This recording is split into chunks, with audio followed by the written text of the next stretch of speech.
Good evening from the Dawn Stripe studio in Wesley Chapel, Florida. It's time for TBLOA's 2026 Returning Officials Training Session number 2. Here's your host for tonight's training, David Elkis. Well, good evening, everybody. Thank you, Don Pardo from the Great Beyond. I want to thank everybody for joining us tonight. We've got a lot of material to cover. I've got over 60 slides tonight. We're going to go over technical fouls, personal fouls, and a little bit of 2- and 3-man mechanics, where the training committee has noted some inconsistencies with our mechanics across the association. We want to try and shore some of those things up. So just a reminder, here's your training committee. Please, if you have questions, reach out to one or all of us if you have questions, and we will do our best to get your questions answered if we can't answer them on our Zooms. So let's jump right in, and we're going to go over technical fouls. We are going to go through all of the technical fouls. This is some of the really dry material. We're going to try and plow through it. If you have questions, remember to drop them in the chat, and we'll try and address them as best we can.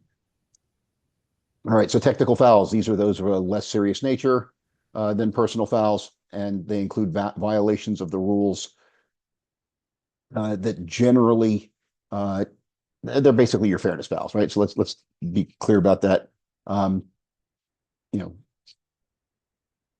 Fouls that are specifically listed as personal or ejection fouls are not included in this bunch. And how do we award a technical foul? Well, if the team that was fouled, not the one who committed the foul, but was fouled, has possession, or there's a flag down on the offending player's team, then we're going to have a 30-second foul, 30-second time serving penalty. If the ball is loose and there's no flag down, we're going to award the ball to the team that was fouled. Now, there are some exceptions, and we'll get into those. Here are your basic list of technical fouls, right? We've got crease violations and goalkeeper interference, holding, illegal screening, the kitchen sink, illegal procedure, conduct foul, interference, offside, pushing, stalling, warding off, and withholding the ball from play. So if you've not read Rule 6, this is right out of Rule 6. Jump into the rule book, and you'll get any one of these things that we're going over tonight. All right, so we talked about some exceptions. So crease violations and goalkeeper interference. Here's some of the exceptions. If there's no flag down and the defense has possession outside the crease, and we have a crease violation or goalkeeper interference, then we have a flag down, slow whistle situation. Right, ball is outside of the crease, in possession of the defense, and somebody violates the crease or interferes with the goalkeeper, it is a flag down and play continues. However, if the defense does not have possession, or the goalie and the ball are in the crease when that violation occurs, we have a play on. Now, if there is an existing flag down and we have a crease violation or a goaltender interference, it's an immediate whistle and a second flag, right? Second flag down is going to kill the play because the ball's in the defensive end of the field. Even if they're clearing, it can't be a scoring opportunity by rule if the ball's in the defensive half of the field. So we would have an immediate whistle and a second flag if we had a crease violation with an existing flag down on the riding team. No questions in the chat. We're going to jump on from this. Jump right into some of the technical fouls. Holding. A player may not use an illegal cross-check hold. Step on an opponent's cross. Hold their opponent's cross with his cross, except in certain situations. Hold pin an opponent's cross against the opponent's body. Hold the opponent with a free hand. Hold the opponent's cross with any part of his body, like the old chicken wing. You see the pro attackmen try and do. They try and get their defender's stick under their arm and sort of pin it, or to pin an opponent's cross to the ground on a face-off. However, you may hold legally an opponent with possession from the front or the side, or from the rear with equal pressure, and you can hold the player in possession's cross with his cross. You can hold an opponent within 5 yards of a loose ball from the front or side, or you can hold that opponent's cross with your cross.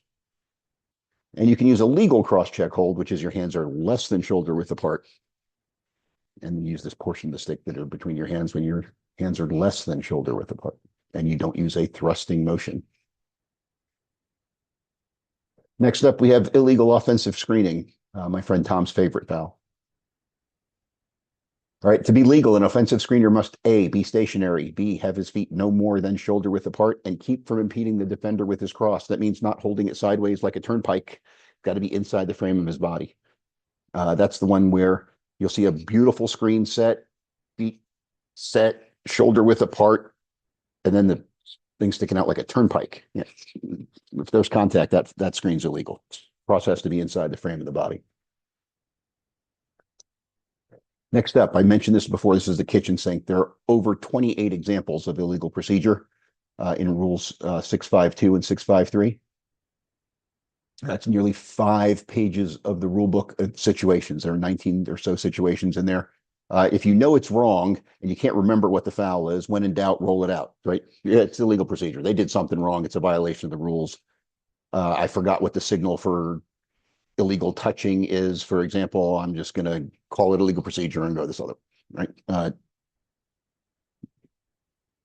It's an easy one to catch all the stuff that you know is wrong, but you can't remember exactly which violation it is.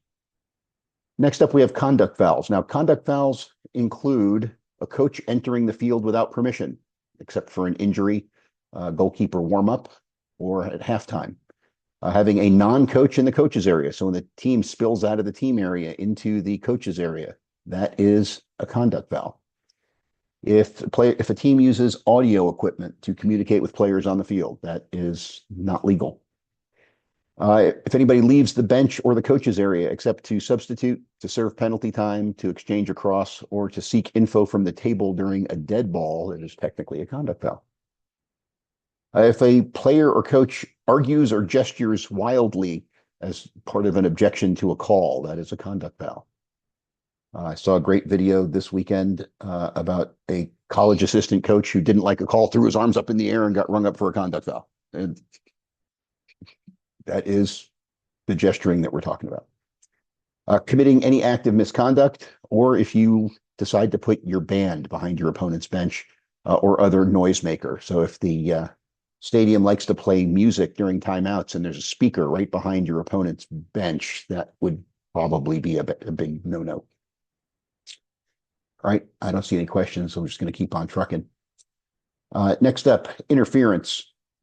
Player shall not interfere with the free movement of an opponent, right? So if that player is not in possession of the ball or not within 5 yards of a loose ball, you cannot check that player. You can't prevent that player from moving.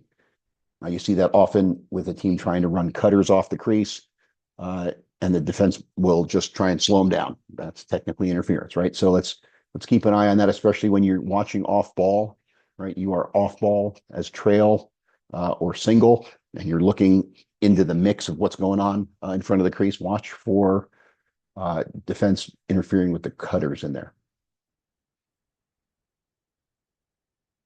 Offside. The team is offside when it has more than 6 in its offensive half or more than 7 in its defensive half, including any players that team may have in the penalty box.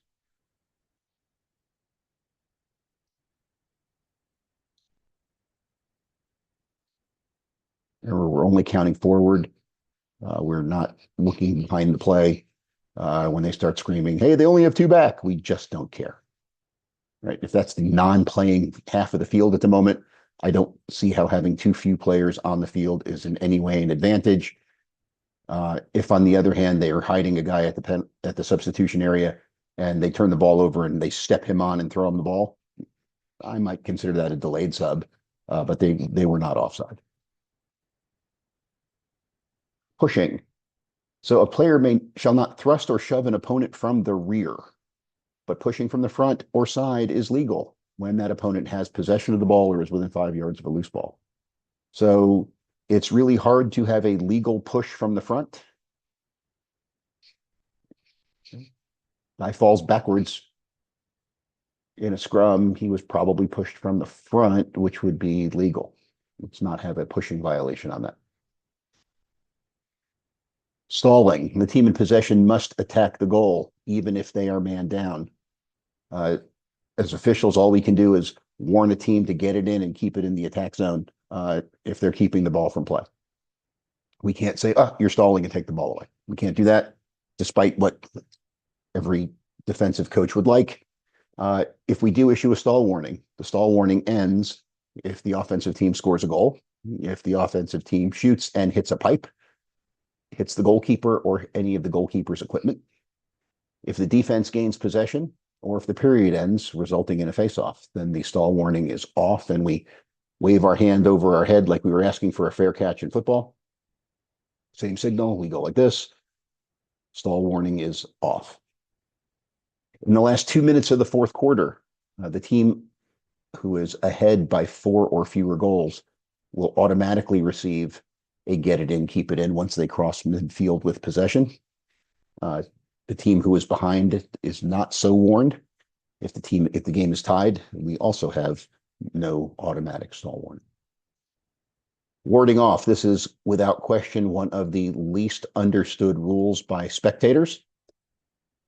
A player who uses his free arm to hold, push, or control the direction of movement of the cross or the body of the player applying a check is guilty of a ward if he uses his free arm. If, on the other hand, a player has both hands on his cross, he may move his opponent's cross, but he may not move his opponent's body. So what does that mean? That means that the offensive player may not initiate contact that results in the opponent being moved. So in high school, a bull dodge is not legal. If I am a smaller player and I collide with a larger player and the larger player doesn't move, but I bounce backward, I have not committed a foul under the rules because I did not move the body of the player, my opponent. If, on the other hand, he takes one step backwards, technically I am guilty of a ward, even though I have both hands on my stick. So if the offensive player initiates the contact with the defensive player and the defensive player moves, at minimum, we have a ward. If he puts the guy on his back, we probably have unnecessary roughness. And if he uses the crown of his helmet to do it, we have spearing, which is a 2-minute non-releasable foul. So let's make sure that we are enforcing this consistently. If the defensive player gets moved back as the result of the offense initiating the contact, right? That's the big deal there. The offense has to initiate that contact. If the defender initiates the contact and the offensive player has two hands on his stick, well, who contacted whom and who bounced which way, right? That may just be physics. And let's remember, gravity is not a foul. Just because the guy falls down, a foul doesn't necessarily occur. So let's make sure that the offensive player is the one who is initiating the contact if we're going to call a ward in that situation. But if the defensive player is moved back, we need to call something. Okay. And then we have withholding the ball from play, laying on the ball during a scrum, stepping on it and standing on it is withholding the ball from play. If you put your thumb over the throat of your cross and prevent the ball from coming out by using your thumb as an extra ball stop, that's illegal. If the ball gets stuck in your cross, whether it's the front or the back, although you usually only see the back on the face-off, try and shake the ball out and it doesn't come out, well, we're going to immediately rule a withholding there. If the ball is stuck under the cross, it gets checked out of my hands and it lands and the ball's sitting in my cross, that is a withholding. If I clamp the ball and fail to move it, right? I'm the goalie, I put a clamp on the ball and I never try and rake it. I'm just going to sit here. That will, could be the face-off guy fails to move it. That could be withholding. Withholding is one of those technical fouls where we don't have a play on. We always have an immediate whistle. We don't have a play on withholding. We always have an immediate whistle.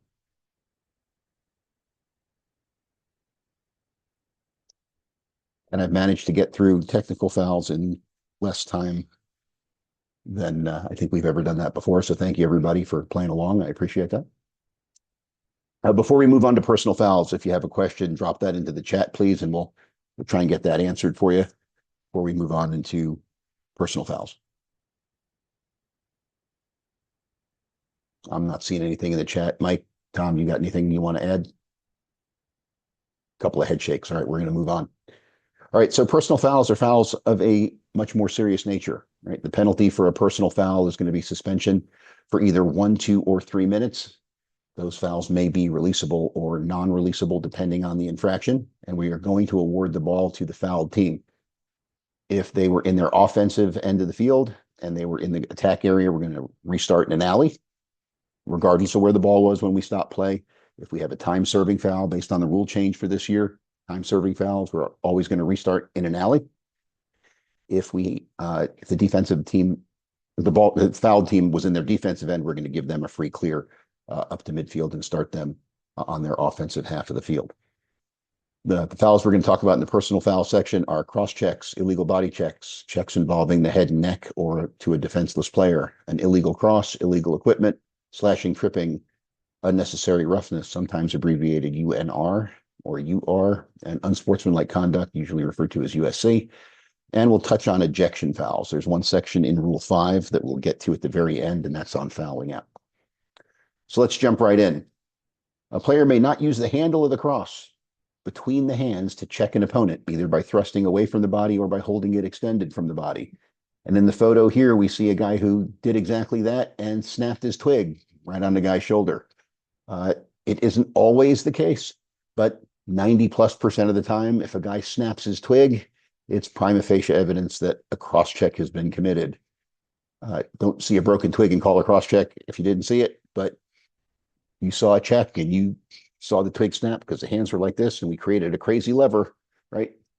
Let's make sure that we get that. That is a personal foul we want to get. Similarly, an illegal body check is body checking of an opponent not within 5 yards of the loose ball or in possession of the ball.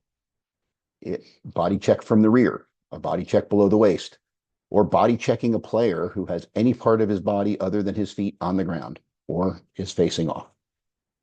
So the one thing to remember about illegal body checks, though, is if a player turns or jumps or moves in such a way that the check was going to be legal, but then spun so he showed his back, no foul has occurred. He turned, we'll talk about that, but he turned into it, right? The guy was going to come square in the chest, and at the last second, to defend himself, he dipped his shoulder and spun around, and the guy blasted him right in the ribs, but on the backside. Well, he turned into that. He made a legal check illegal. We're not going to penalize the checker for that. Now, if you take cross checks, you take illegal body checks, and then we have to start worrying about those types of checks to the head or neck, or that to a defenseless player, right? So an illegal cross check or an illegal body check, it could be excessive, violent. It could even be an uncontrolled slash, initiating contact with the head, like spearing we talked about before when we were talking about warding. It could be a legal check that just slid up into the head and neck area, right? That's going to be an indirect 1 minute non-releasable foul versus a 2 minute direct to the head non-releasable personal foul, or an excessive foul, which would go up to 3 minutes and potentially eject somebody. Then we have defenseless players. When is a player defenseless? If he's hit from his blind side, he never saw the hit coming. If his head is down trying to scoop a loose ball, he is considered a defenseless player. If he's, again, that's sort of a blind side, but if he's turned his head away to receive a pass, even if the hit is right in his chest, but if his head is turned to receive a pass, and even if he spins it just before the moment of impact, he did not have a chance to brace for that hit. So he's considered a defenseless player and is afforded certain protections. And lastly, a player laying on the ground. Now, we talked about an illegal body check if somebody had a part other than their feet on the ground. So they had a knee down, they had a hand down. But here's a player who is laying on the ground because he's fallen. If you body check that guy, you're going for at least 2 minutes. And if it didn't look like it was an attempt at a lacrosse play, you might be going for 3 or more for intentionally trying to harm someone. And then, of course, we have targeting. And the targeting foul is a 3 minute non-releasable foul with a possible ejection. And if we're watching this, or we're going to watch this several times over and over again in a loop, you notice the player in white come and just blasts this kid from the backside with a cross check to the ear hole.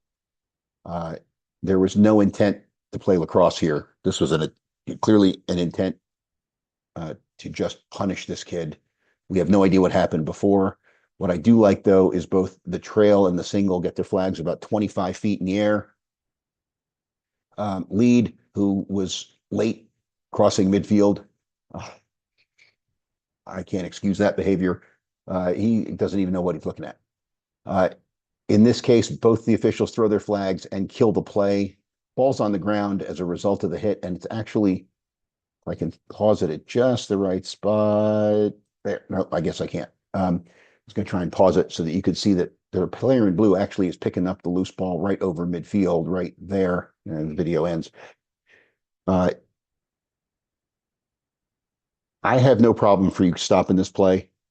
By rule, technically, we could allow play to continue here, but please note that everybody stopped with the hit and the whistle, and I'm totally fine with stopping this play to make sure that this kid is okay, because this is a serious violation of the rules. We have to get these types of fouls. We can't miss. Somebody's got to get that. And this particular crew, everybody was looking exactly where they were supposed to be from a trail and a single perspective. Lead was trying to get to his goal, just doing it slowly. But we get this. And I don't know about y'all, but I don't see a reason that this kid should finish this game. If this isn't an ejection, I'm not sure what would be.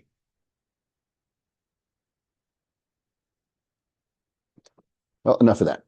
Let's move on to 5-5, an illegal cross. So all illegal cross penalties are 2-minute non-releasable fouls. Every cross on a team is subject to inspection. It does not have to have been in the game. But at the high school level and below, after that 2-minute foul is assessed, that stick may be corrected and returned to the game. Now, what does that really mean? If you have a warped head, you probably can't fix it. If you have a pinched head, maybe you can stretch it out with a heat gun, but I'm sure people aren't walking around with portable heat guns to melt their heads and loosen them up. If the stick is too short, they're going to have to come up with a longer shaft, right? So there are some things that realistically will be difficult to fix on the sideline, but realistically, they are permitted to correct the fending cross and return it to the contest. We do not recheck the stick before it is returned to the game. If a coach or a player says, hey, I had a deep pocket, I fixed it, can you check it? The answer is we don't check sticks for free. So if we check it and it's still illegal, you get another foul. You check it.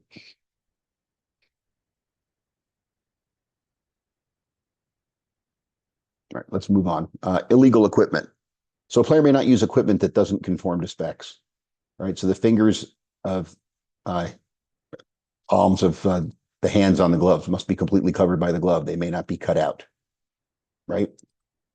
That's a no-no. It is a 1-minute non-releasable foul.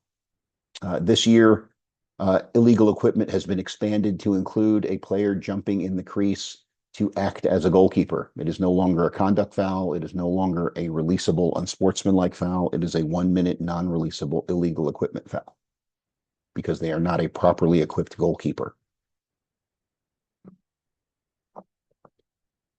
That is illegal equipment. The exception to the illegal equipment rule is the tooth and mouth protector. Not having one of those is a technical foul, not a personal foul. And as we discussed during the rule changes last week, tooth and mouth protectors may now be clear or all white. So that's a rule change this year. The tooth and mouth protector may be all clear and may be all white. It may not have any adornments that aren't designed to either attach the tooth and mouth protector to the helmet or to actually protect the teeth and mouth. So if it's got a cover that covers the whole mouth, that's fine. If it has a pacifier looking hook on it, that is not fine. That would be an illegal mouth guard. If you catch those in pregame, tell them to switch out their mouth guard. If it happens to be during the game and you see it during a dead ball, get them off the field before you have to assess the foul. But coach asks for it, coach sees it, says, hey, he's got an illegal mouth guard, and you catch it, you're going to have to call that one. You can't game manage your way out of that. Next up, we have slashing. That is swinging across at an opponent's body or cross with viciousness or recklessness. Striking an opponent with the cross unless the opponent intentionally uses a body part to deflect. So I put my arm up as an offensive player. So if you try to hit my stick, you're going to get my arm and not my cross. Well, I put my arm there and I hung it out there. So if it gets hit on what you official determined to be a legitimate attempt to dislodge the ball, no foul has occurred. If we are in the act of shooting passing or scooping the ball, we cannot be considered to have slashed someone, even though our cross may have popped somebody in the face. If I am shooting and in my natural follow through conks my opponent on top of his noggin, rather, on his helmet, that is not a foul. And just remember, at the high school level, a slash must be a deliberate strike or blow to the head. It can't just be making contact like it is at youth. At U14 and below, contact to the helmet is a slash. At high school, we have a brush. It must be a deliberate strike or blow. Just the incidental contact is not a foul. Next up, tripping. So tripping sounds pretty straightforward. A foot, you stick your leg out. I use my cross to stick it between your legs. If I'm checking your cross and an opponent, and then you trip over your own cross, that I have not committed a foul. If I'm trying to scoop a loose ball and you trip over my cross because I have a 6-foot pole and I'm going after the loose ball and you happen to run over my cross and trip, I have not committed a foul. But remember, we have to have contact with the legs and we have to have the player fall down. If he stumbles, we don't have a trip. Player has to fall down as a result of contact to the legs for that to actually be a trip. Next up, we have unnecessary roughness. So an excessively violent infraction of the holding and pushing rules. So here we got a guy who's getting chucked in the back and can't tell if he's embellishing or not, but from that photo, it looks like a pretty over the top push. If we have a deliberate and violent contact that, offensive player sets a screen and the defensive player sees the screener, and instead of trying to avoid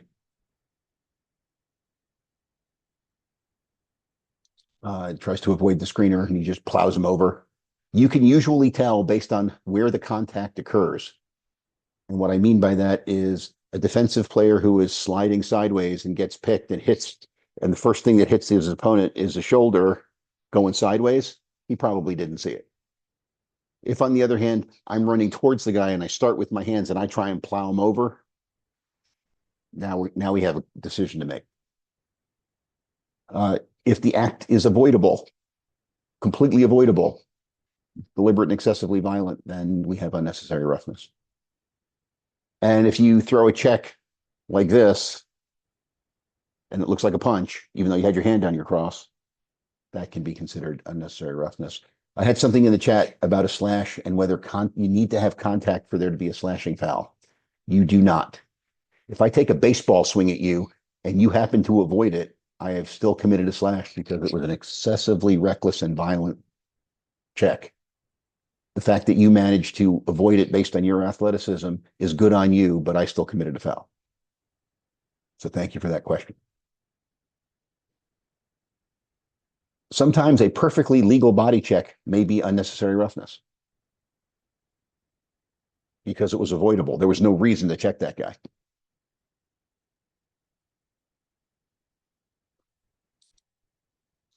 Late hits, for example, would be a legal check, but was late. Ball was more than 5 yards away. We have unnecessary roughness. Could be an illegal body check, but may just be a UNR. All right, now we have two different classes of, it should say unsportsmanlike conduct, not content. We'll have to get that fixed.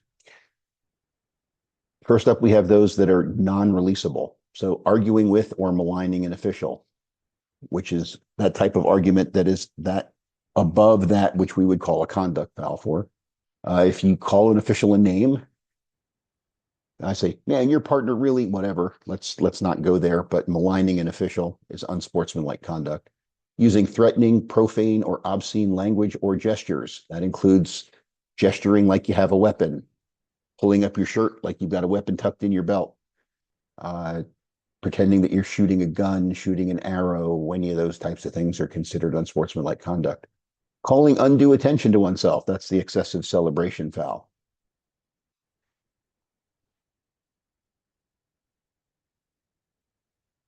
Any act considered unsportsmanlike by the official. So if you think, hey, that's just way over the top. I had a situation a couple years ago where a kid was called for an offensive foul, and instead of dropping the ball, he decided to fling it right at his opponent's groin.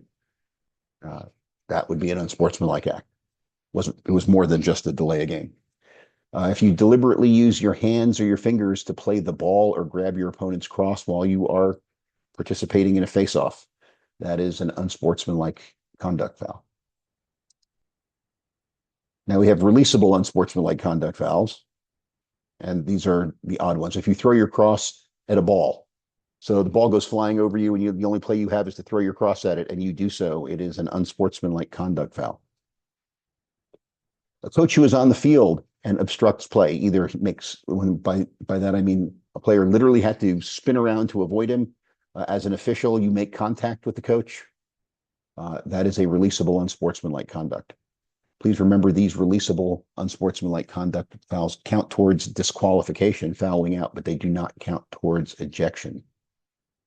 If you repeatedly commit the same technical foul, such that if we have to adjust you 16 times on a face-off and we've called you for a couple of delay games, you're running the risk of getting an unsportsmanlike conduct foul. If you are a player in the game and you leave the field and you refuse to come back in the field for whatever reason, I'm just not going to do it. Maybe you're tired of getting beat on, and so you fling the ball away and you step out of bounds and you just stand there for way too long. You can be considered to have committed unsportsmanlike conduct. And lastly, if you deliberately fail to comply with the rules for entering the field. So if you've had a substitution infraction for not properly going through the box, but just leaving from your sideline, and you've done it more than twice, which is basically, as we saw higher up, repeatedly committing the same technical foul right here. Well, if you fail to comply with the rules for entering the field of play as a substitute, you have a substitution infraction. That is a type of illegal procedure, but it is a technical foul. So this is basically redundant, right? If you have to give out multiple substitution infractions for the same type of substitution infraction, as a crew, you may decide to elevate that to a releasable unsportsmanlike conduct foul. Now, I mentioned fouling out. So if you accumulate 5 minutes of personal foul time, you are disqualified from the game. And when your penalty is over, a substitute may enter the field for you. So it's not as if your team has to play shorthanded for the balance of the game. The player is disqualified but has not been ejected. It does not require a report to the state of Florida. It does not require a report to the TBLOA assigner. I can't speak for South Gulf, but generally foul outs do not generate paperwork. From a game management perspective, sometimes it's easier to foul a kid out than it is to eject that kid, especially if the fouls involved were not so flagrant that you felt the kid needed to be ejected. But as we move on to ejections, throwing a punch or even attempting to throw a punch, doesn't have to land. If there is a scuffle and players leave the bench, Trail, it's your responsibility to freeze the benches. Whichever one of you is closer to the bench, you've got to freeze the benches. Anybody leaves the bench area, they are ejected. Anybody uses a tobacco product, that can be chewing tobacco, cigarettes, cigar, whatever tobacco product you see them with, they are ejected by rule. If someone gets 2 unsportsmanlike conduct fouls of the non-releasable category, the second unsportsmanlike foul is an ejection foul. What does that mean? Even if it was a 1 minute non-releasable foul, it is elevated to a 3 minute non-releasable foul, as it is the player's second, and it is an ejection foul. All ejection fouls carry a 3 minute foul for players. If a coach is ejected, it carries a 1 minute non-releasable foul. And then any flagrant misconduct, and you'll know it when you see it. So now I have managed to get us through all of the fouls briefly, very briefly. I want to open it up for questions. Does anybody have any questions they want to throw into the chat before we move on into a quick mechanics review? Or I managed to put everybody to sleep already.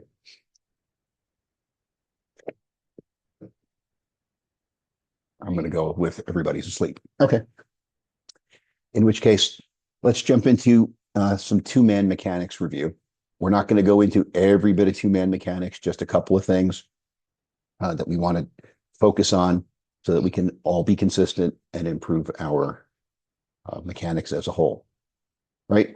We all know where lead and trail, as they look in a two-person game, lead positioned down near the goal line, a yard or two above or below the goal line, and trail positioned between the wing line and the top of the restraining line at the top of the box. So in this situation, and we are dealing with settled offense, where are we for settled restarts? Well, lead is going to take restarts on the end line and the sideline along which he runs. Trail is going to take out of bounds on the sideline along which he runs, and when we go to the other end of the field, his end line. So in general, you blow it out, you blow it back in, except on a deep restart. And we'll get to that in a second. But please remember, we signal out of bounds. When we've got an out of bounds play, we should have our hands in the air because we are not ready to start, or we are ready to start, and we should be pointing in a direction of play. Everybody should have their hand up or be pointing as we're getting ready to restart. If any one of your partners has their hand up in the air, please let's not blow through a stop sign. And remember, we have two kinds of restarts, right? We have quick restarts and we have slow restarts. In general, we have quick restarts. We want to try and restart play as quickly as possible. In order to do that, we may have no offensive players within 5 yards of the ball carrier, right? Both officials have to be ready for play. In the two-man mechanic, right? So everybody, if the officials aren't ready, we can't have a quick restart. We want to be quick, but we don't want to be so fast that we put our partner in a bad situation. So everybody's got to be ready. If we're in settled play, we assume our partner is ready, but always take a peek, right? And when you are ready, make sure you're pointing in the direction of play so your partner can see it. Now on those slow restarts, right? We've just had a foul, we've had a timeout, we've had a time serving foul, we have something we need to adjudicate, or we have an out of bounds play near the substitution area. Let everybody take time, make sure you've got the right number of players on the field, especially after a foul. Make sure we've got the right number of players on offense, number of players on defense. It is our responsibility to set the field. Let's make sure we get the right numbers of players on the field before we restart play. And then, again, look to your partner for the ready signal. If you're really not sure who's going to restart the whistle, well, leave your hand up in the air. Look at your partner. Whichever one of you points first, the other one's going to take the whistle. If you want to communicate and you want to make sure that you're the one who takes it, tap yourself in the chest. Say, I've got it, right? And then you might do that if you have a restart. You have a settled offense restart. Ball went out of bounds down here on a shot. And to be honest, neither one of you could tell which side of the cone did it go on when it went out of bounds. You both blew the whistle because you couldn't really tell. Make eye contact, decide which one of you is going to take that restart. In general, down in this corner, I prefer the trail to take it so lead can be better positioned. You'll talk about that during pregame with your crew chief and make sure that we, as a crew, are all on the same page. Now, if we have a turnover and we're going to have a deep restart. So ball goes to the trail sideline. Trail runs to the sideline, decides it's out of bounds. It's going to the defense. I put my hand up as no lead and I'm moving into my position. When the player gets the ball back on the field, I point that I'm ready and my partner blows a whistle. Everybody get that? Let's get that one more time. We've got a ball out of bounds to the trail side. Trail blows it out and awards it to the defense. Trail is immediately going to start moving, but keep his hand up in the air until the ball is back on the field ready for play. And he's much closer to the goal he needs to cover. He points he's ready and Trail's going to take that restart. So this is one of the exceptions to the I blew it out, I blew it in, I blow it in rule. Here, yeah, you blew it out of bounds, but you want to let your partner blow it in so that you can take more time to get into your position. In a two-man game, it's much more important that you take the time to get where you're going than get trapped near midfield on a long Gilman clear, and then you don't make it to your goal in time. And we have a close play at the goal. Did it go in or didn't it? And you can't tell from 30, 40 yards away. You need to be there. All right, jumping into face-offs quickly. This is really more about how we move and how we want to move. following a face-off. So here we have a face-off. We have the face-off official and the wing official in a two-man game. And the ball is won by the team who is attacking the face-off official's goal. So from a motion perspective, we want to see angles like that. We want to see loops. We want to we don't want to sprint directly to our spot. We want to take a wider berth if we can. If we don't have a fast break and we have some time to get there, get some time, take some time to get yourself wide to get a better look at the field, and then come in to your spots. Similarly, if you're the wing, you want to sweep down here and make sure you pick up any substitutions at the box that you can. Make sure that all our subs are legal as you're coming into your spot at trail.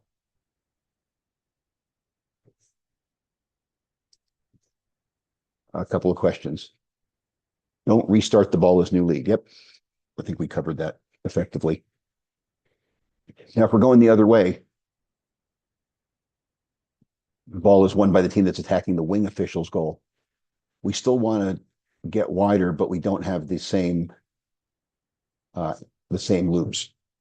The face-off official is becoming the new trail and still has responsibility for substitutions at the box, even though it's on the opposite side of the field. So here, face-off official becoming the trail is going to get wider so that he can widen out and get a bigger view of the whole field so that he can see the substitution area as he's settling in at trail.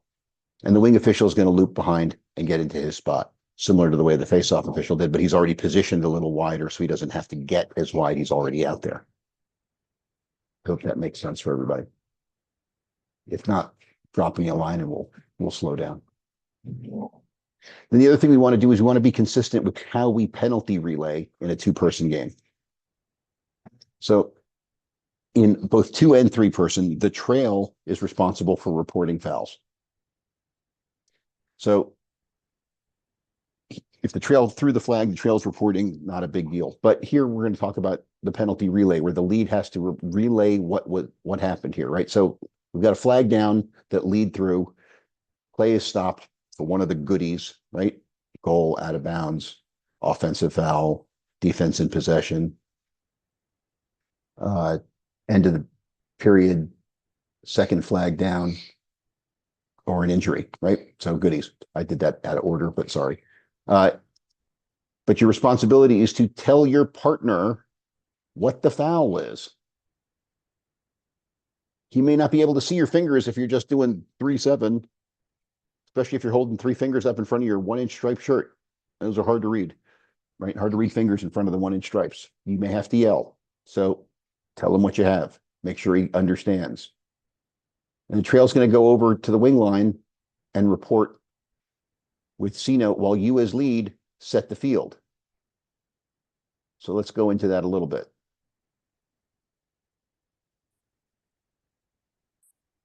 So while trail is busy over here at the wing line, lead is making sure we got the right number of players, telling the goalkeeper, hey, keep, you're going to be down one man for 30 seconds. Ball's going to be coming in top right. I've got the whistle. Make sure you number 17 has it. Right, we know we can't have two players within 5 yards of the ball, but if they put one exactly 5 yards away trying to play hidden ball trick, make sure you tell the goalkeeper which player has the ball. Right, we have to avoid giving a ridiculous advantage to the offense there. So if they've got two players nearby, 9 has it, keep, 9's got the ball. He'll restart on my whistle. Then when trail's done, he comes back. He's given them 20 seconds to substitute from the time he's finished reporting his foul. But if we're lucky, they're already ready to go. The field is set and we can start right up. At the other side of the field, trail is not going to come all the way to the wing line on the opposite side of the field. That's just way too many steps. But you do need to get to midfield and you need to yell to the table. While lead is going to be setting up, making sure the field is set. They keep ball side right with me. You're down one man for a minute. Okay. Communicate with the goalkeepers when you're setting the field. Anytime you come back out of a timeout, you've got a foul, talk to the goalkeepers, make sure they know where the ball is, let them know which of you is going to blow the whistle. It makes his job a little bit easier. And it's just good to get goalies on your side because when they get, maybe they go and rake it instead of making you go climb in the net to go get the ball. They have no obligation to get the ball for us, but it's always nice if they do. So be nice to the goalkeepers. All right. Any questions on this, the two-man stuff that we just talked about before we jump into some three-man stuff? Anybody?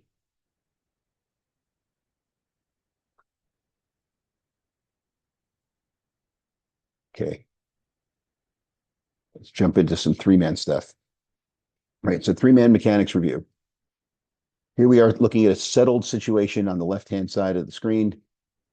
Lead is positioned on GLE, give or take a yard or two above or beyond, above or below. Single near the top of the crease. Trail inside the wing line.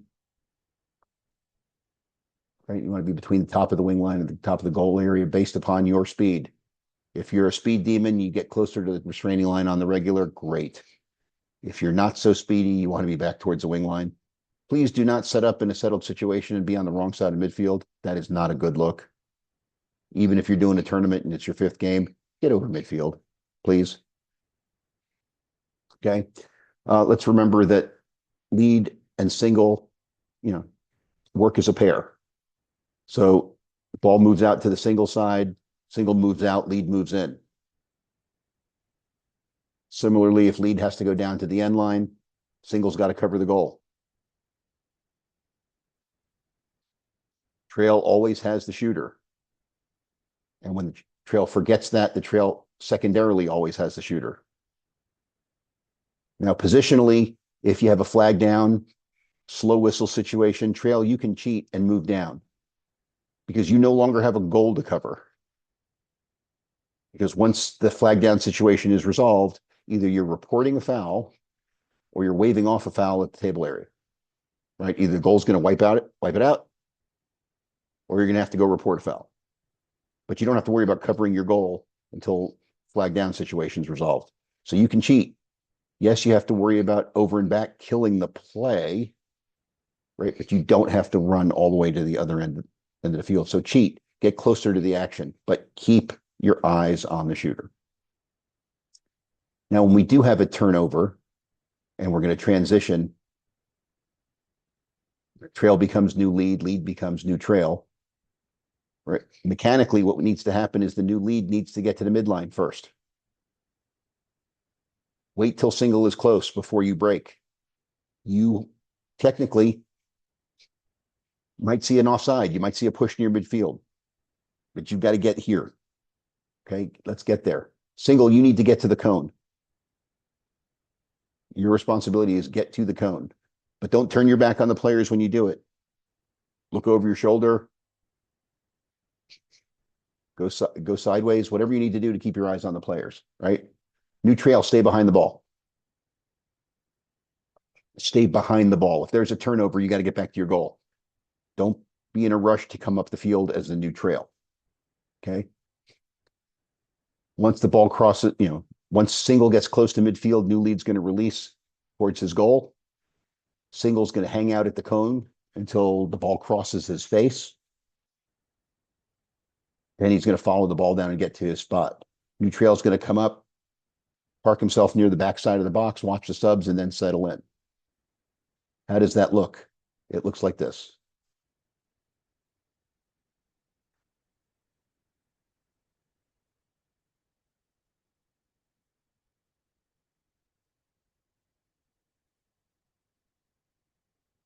Okay, let's watch that again. Right, new lead, gets to midfield, waits for single to get close before he releases. And we're talking about a non-fast break situation here. Single, new trail starts to come up. Single waits for the ball to cross his face. Right, new lead waits for single. New lead goes. New trail comes up. Single watches the ball cross his face. New trail hangs out, waits for the subs to finish. The subs are done. Settles in between the wing line and the top of the box. Now, while all this is going on, we still have to deal with clearing counts. Right? So defense obtains possession, we have a reset. Single, you have the advancement counts. You turn on your 20-second timer on the reset as you're sprinting to the cone. Not when you get to the cone, but as you're sprinting to the cone, we have reset, you turn on your 20. If the defensive team has the ball in the crease, trail, you have a visual 4-second count on the goalkeeper. That is actually going to be a visual count. Single, you are camped out at the cone until the ball breaks the plane of the midfield line. Doesn't have to touch anything. Being in the air counts. It has to break the plane of the midfield line. Right? So single, you've got to hold the cone. You've got to stay there. You've got to be able to look down the line to know when your timer goes off, did the ball break the plane or not? Because if it didn't, we have a failure to advance. And if it did, you'll turn off your timer as you're running into your spot. Once the offense obtains possession in the offensive half of the field, single, you start a visual 10 count. Remember, the offensive team has to have possession for there to be a 10 count. And until a 10 count has started, there can be no he's in, right? Lead, single, as soon as you see the ball enter the attack area, touch, he's in, communicate, verbalize, and then everybody signals up, hand up in the air, and we chop it down. Some guys like to chop it all the way to the ground. Some guys like to chop it at the goal. That's great. Verbalize, make sure that trail knows that it was in. He doesn't see a 10 count anymore. He saw the hand up because once the hand goes up, over and back is on, and trail needs to know that. Right, so one more time. We have a reset. Single turns on the 20. Trail has a 4 count if any member of the defensive team has possession in the crease. Single's holding the cone. Once the offensive team gains possession, we have a visual 10 count, which is satisfied when the ball enters the attack area. Now, it can be a loose ball, but it has to touch something in the attack area. That can be a player, it can be the grass, any part of the line. But going through the airspace doesn't count. It actually has to touch something inside the attack area. Okay. We talked about restarts in 2-man. Let's talk a little bit about restarts in 3. So we have a transition, right? In transition, who takes the restart? Well, if we're playing this time, we're going to go right to left. So the ball's moving right to left, and we have transition. The ball is in the back third of the field. Trail is going to take that reset. Single. Ball's out on your side, but it's below the restraining line. Point when the ball's ready for play, but don't blow the whistle. Get to your spot. Keep moving to your cone. Let trail take the restart, anything below the restraining line. However, it's above the restraining line between the wing lines. Single, it's all yours. Now, we do have this no man's land area here, right? It's not just a triangle, but it's pretty much everything that isn't in single space. We have a no man's land situation. What does that mean? That means trail and single, you need to communicate. Your whistle, Tom, or Mike, I've got it, right? Talk. You got voices, yell across the field. Keep your hand up in the air. As long as your hand up in the air, your partner shouldn't blow the whistle anyway. If you want it, tap yourself in the chest. If you absolutely want your partner to take it, point. Then your partner knows you don't want the whistle. It's his whistle, right? If we're in transition, new lead should not be blowing a whistle. New lead should be getting to his spot, not worrying about who's blowing the whistle. All right, so let's move forward a little bit. We're going to roll into more of a settled situation. So we've got a settled situation. Whose restart is it? Ball goes out on the end line. It's lead's whistle. Lead probably blew it out of bounds, so lead's going to blow it back inbounds. It goes out of bounds on the single sideline. Single restart all day. Now, again, we've got an overlap area in the corner. Communicate. If it was really close to the cone, figure it out. If lead's already down at the end line and single's down covering the goal, great. Let lead take it. He's looking right down the line. If lead's still at the goal line and the ball's down in the corner, maybe he says, hey, Mike, you take it. Right? So communicate in these overlap areas. The ball is out above the restraining line, but to the trail side of the wing line, let trail have that restart. If trail is looking at you single and you know it's outside the wing line and you want trail to take it, point. Just point at him, tell him it's his. Similarly, if it's in the outside alley along trail's sideline, trail's going to take it. Again, we have an overlap area in the corner. Discuss during pregame who's going to take that corner. If leads run towards the end line, he's already there. Great, let lead take it. He's right there. Let him make sure he doesn't end up getting stuck with guys situated behind him. He can give himself a better angle if he gets down towards the end line and gets himself out of the way. Maybe he wants that restart. But again, talk about it in pregame and point. And the other one we sometimes have an issue with is over and back. So let's do that. So let's remember here, once we have the signal for he's in, over and back is on, right? We have advanced, the offensive team has advanced the ball into the attack area until we have a touch, right? We have a touch. We do not have over and back. 10-second count is still going. We don't have over and back. Maybe a 10-second count hasn't started because the ball's been loose the whole time. So be it. We do not have over and back in play. But once we have a touch, over and back is on. Okay? So here we see it's trail's responsibility. It's the line closest to him. Ball travels back towards midfield. Trail is going to take a look. Can the previously defensive team pick this ball up and do something with it that's going to help them?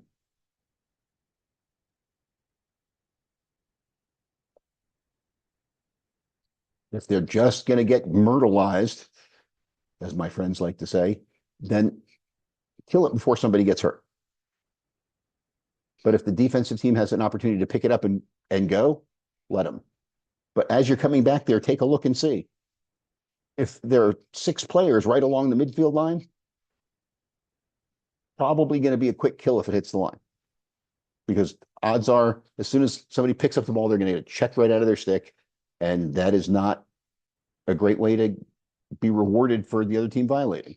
So let's make sure they actually have an advantage, right? So otherwise, we're going to kill it. Trail's going to signal an over and back violation. As soon as you're done signaling over and back, take off. You don't stay. You get to your goal. You take off running. Single should already have been heading back that way as soon as the ball did. So single's halfway to the midfield line. Old trail, new lead, you got to go. You just get on your horse and go. It is single's responsibility to restart the ball, and the restart occurs near midfield. If the ball squirted away and rolled down inside the wing line, you bring them back to midfield. The restart occurs at midfield. I think they say it 4 times in the mechanics manual. The restart occurs at midfield. The only time we would not restart at midfield is if the ball kept rolling and you let the silent play on continue and it rolled out of bounds. Then give them the advantage of the out of bounds spot. Otherwise, bring them, if you killed it in the field of play, bring it back to the midfield line for the restart. As soon as they get back in a quick restart position without an offensive player within 5 yards, let them go. The defense is right on top of him. It's his problem to get 5 yards away. We all know that. So let's make sure that we're restarting it correctly.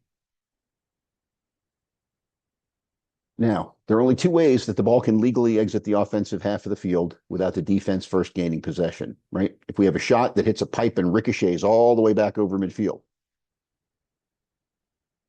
it bounce off the goalkeeper's head. He's probably concussed, but it could bounce off the goalkeeper's head and go that far, right?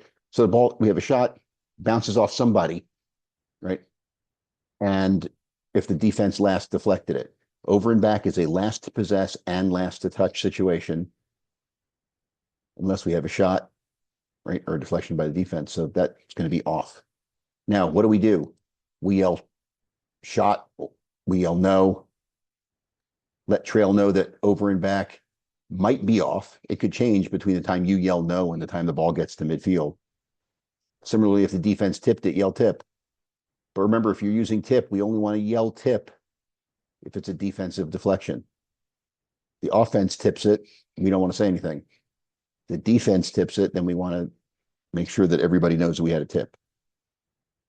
Okay? Any questions here? Comments? Tom, Mike, anything you want to add?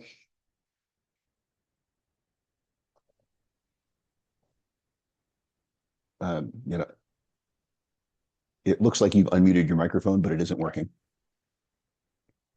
Okay. All right, let's talk about some things. Oh, there we go. We're starting to hear you, Tom. Good. Nope, still underwater. Okay. No dice. I've lost total screen. Okay, so we talked earlier, when we have a restart, everybody's hand should either be in the air or pointing. Right, we mentioned this before. I'm not ready. My hand is straight up in the air. I am not ready. I'm pointing. I'm telling my partners that I am ready. In a three-person mechanic, the single side official is the relay. If you are trail and you are restarting, you check with the single side official. If the single side official has his hand in the air, do not restart. If you're the lead official, check with the single side official. If the single side official has his hand in the air, do not restart. Single side official, do not point until the non-restarting official is pointing. Don't even point. Keep your hand up. Wait for trail to point, then you point. And let lead restart on a shot on the end line. All right, ball's out of bounds on the trail side. Lead's still getting in position. Don't point until lead's ready. Lead gives you a point, you give trail a point, trail restarts. You're the relay guy. Now, if it's restarting on your side, don't restart until both your partners are pointing. Easy. Tom, I hear you now. Go ahead. I'm sorry, I'm coughing now. I'm not going to hit unmute. I'll try not to talk into the mic. I wanted to talk about the over and back on the shot because I've seen it happen. If an offensive player picks up the ball and carries it into the defensive zone, what do we have?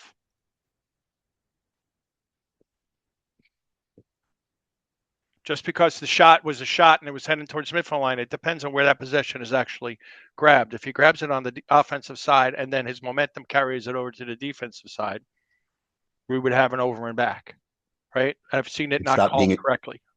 It stopped being a shot once he obtained possession, correct.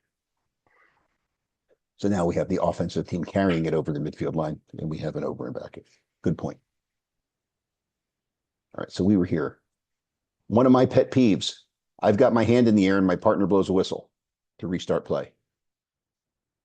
If you're working a game with me and you restart while I've got my hand in the air, I'm likely to just kill the play and say, no, I wasn't ready yet. Let's restart again. Your partner's hand in the air is a red light. It means stop. I'm not ready.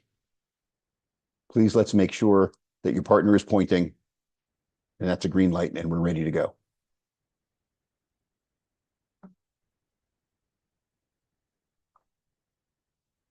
Okay, back to signaling. When you're signaling fouls within the field of play, we have a loose ball push going on here. Give a nice clear signal. Everybody knows what's going on.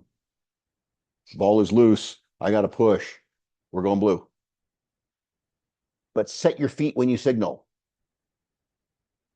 No one can see what you're doing if you're moving. Set your feet, make your call, then go where you need to go. Similarly, when you're signaling a goal, get to the crease before you put your hands in the air. Right? If you are on goal line extended in settled offense and the ball goes in the net, blow your whistle immediately. Run into the crease, make sure the ball is in the net, and then signal. Because the ball is not in the net, and everybody on this call has probably done it once. You thought the ball was in the net, but it was on the side of the net. Then we have an inadvertent whistle, and you award the ball based on where the ball is. If the ball's in the crease, it belongs to the defense. If it's outside the crease, we're going to have to go to AP. But that's what you do. Get to the crease, confirm the ball's in the net, then go up with the goal signal. Then once you're at the goal and one team has scored, so one team is happy and one team's really not. So keep your eyes on the players. Make sure we don't have trash talk. Make sure we don't have somebody as Ben Dreith would say, giving him the business after a goal scored. Keep an eye on it. Let's make sure that we have a dead ball situation. We are not off when the ball is dead. We are still on. The only time we are technically off is after we've done everything we need to do to a timeout, and we're having a little chat during our, what's left of the 2 minutes, or at halftime. Otherwise, we are on. We don't get to take a break just because the ball is dead. The old adage that USA Lacrosse likes to push is when the ball becomes dead, we need to be alive. So let's make sure that we're keeping an eye on players, right, during dead ball situations. Okay, now the other thing we sometimes struggle with as an association is how we report a foul. Now, we use a mnemonic for that called C-note. Color, number, offense, time, and explanation. So this is something you can actually practice at home in front of a mirror. When you practice your signals to make sure you're signaling the right signal for the right infraction, just practice in front of the mirror. You'll feel silly the first time or two you do it. After a while, it comes a little more naturally. But remember, everybody's looking at you when you're reporting a foul. So this is your chance to exude professionalism. So we're going to have our friend, the late Gordon Corsetti, go take us through this. You point to the bench of the team who committed the foul, and you say their shirt color. In this case, Gordon's pointing to the red bench. He says red. Then one number at a time goes with the jersey number of the offending player. 5-1. So 51 committed the foul. Right? 1, 2, 3, 4, 5. If you have to go through 6 is 1 sideways. 7 is 2 sideways. 8, 3 sideways. 9 is 4 sideways, and 0 is the fist. Then indicate the foul. In this case, it's a slashing penalty. Slashing penalty comes with a 1-minute foul.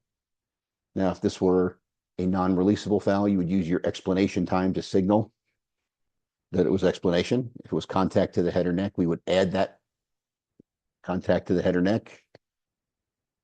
Started good, finished bad. It's the 1-minute non-releasable foul. And then when you're done reporting the foul, turn on your 20-second timer and pump your fist to indicate that the timer is on. Teams have 20 seconds to substitute from the time you finish reporting the foul. Then we're going to go make sure that help our partners finish setting the field and be ready to restart. What we don't want to do is be too close to the table. Right? We said we're going to set up at the wing line.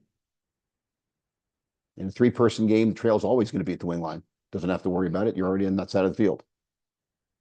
So you're going to set your feet at the wing line. You're going to report the foul. Here we see not only is this official too close to the table, but his signals are sort of imprecise. Big, crisp, clear signals make it easy for everybody to understand, right? Take your time. To do it well, good posture, clear and obvious signals. That makes sure that everybody knows.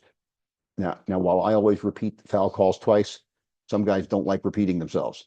The way to avoid having to repeat yourself is do it right the first time. Make it very crystal clear. And amazingly, I've come to the end of our slides. So before I turn off the recording here, guys, give me a second. Hey, Dave.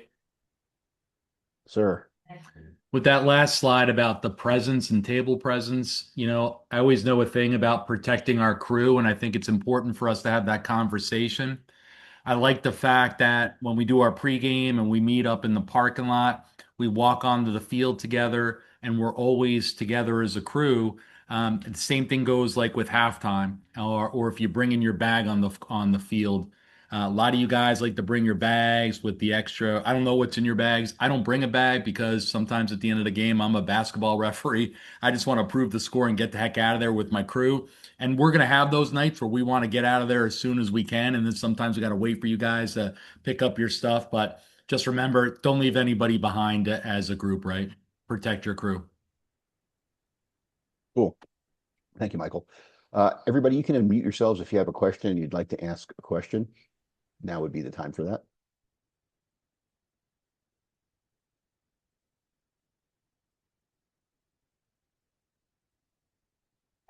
Can I ask a question? Absolutely. So I've seen some debate about this, and I'd like an official answer on an over and back situation. Say a shot goes off the pipe and is rolling towards midline. Offensive player touches it, and it goes over the midline. Whose ball is it? Is it still a shot? It is still a shot. Yes. Well, then there's no over and back. Right? Okay. If it's still a valid shot, a shot is an exception to the over and back rule. Just like if it's still a shot and the offensive player knocked it out of bounds, but it was still a shot, because in your judgment, the impetus was still that of the shot. Same thing. Same rule applies there. So if the impetus is still from the shot, then we're going to allow that play to continue. And what you want to do if you're the trail, verbalize, still a shot, still a shot, still a shot. Because that's something that coaches understand, especially when it comes to shots out of bounds. And functionally, it's the same thing. Great question. Well, thanks. Anybody else have anything that they're Well, willing to speaking put about on the recording? shot, sometimes I see this as well, Dave, right? We're not paying attention as the trail to that attackman who's hustling his butt off as that ball's rolling towards the midfield line and towards the out of bounds, right? So all you're focused on is what's coming out of the offensive zone, right? The defender but behind you there could be that attackman who understands that that's the shot. And if I'm closest to the ball, so when we do have a shot and say it's coming in your direction as a trail, back off to the sideline to a certain degree. Don't turn, don't lighthouse, right?